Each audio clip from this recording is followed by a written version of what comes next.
పిఠాపురం పరిసరాల్లో ఉన్న దేవాలయాల్లో తాటి బుట్టలతో ప్రసాదం ఈ విధంగా ఇది తిరుమలలో జరగాలని ఒక ఆలోచనతో రావడం జరిగింది.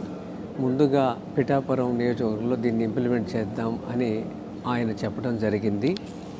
తిరుమలలో స్వామివారికి ఇస్తున్న నైవేద్యాలు ఇవన్నీ కూడా గోవింద భోగు దీని పేరు. తిరుమలలో ఏదైతే జరుగుతుందో అది కూడా ఇక్కడ నియోజకవర్గంలో ఇంప్లిమెంట్ చేద్దామన్నారు.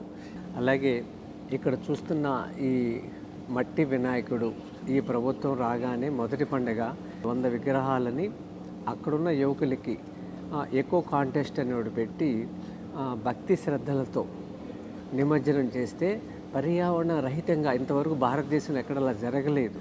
ఇది చేతి సంచితో బజారుకి వెళదాం.